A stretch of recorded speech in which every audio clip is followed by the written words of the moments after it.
Lexington, Missouri is just a town in the middle of nowhere, but it has a history that some have forgotten, a history of bloodshed and two battles in one of the most important wars in American history, the Civil War.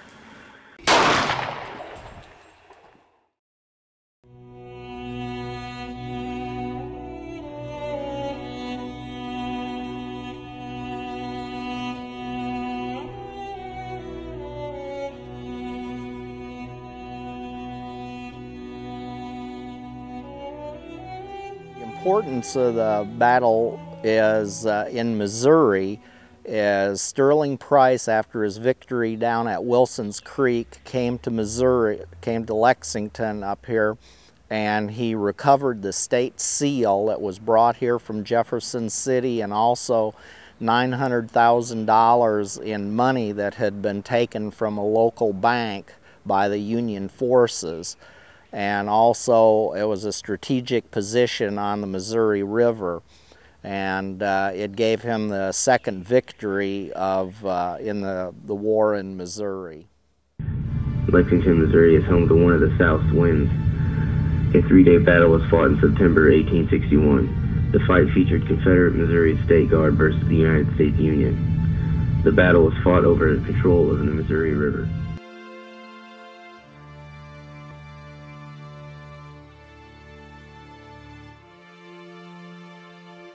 The battle tactics used at Lexington were very innovative because before that, Napoleonic tactics were used where men were lined up side by side, and at Lexington the trenches were dug, men used cover, and also on the State Guard side they used the hemp bales to come up as a moving breastworks to attack the Union forces. General Thomas A. Harris seized hemp bales and ordered them to be soaked in a river overnight, which increased their density and were replaced in the battlefield. Hemp in early America was used as rope and paper. By the mid-1600s, hemp had become an important part of the economy in New England and south to Maryland and Virginia. The colonies produced cordage, cloth, canvas, sacks, and paper from hemp. During the years leading up to the Revolutionary War, fiber produced was destined for British consumption, although at least some was used for domestic purposes. Ironically, the first drafts of the Declaration of Independence were penned on hemp paper.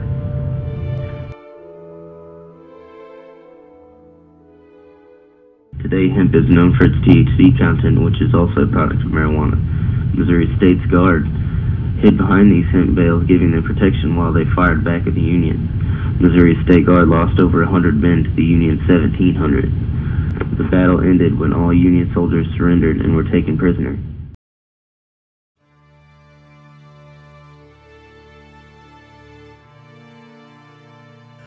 For the State Guard side, the conditions were fairly well because they had cover, they had the use of the town.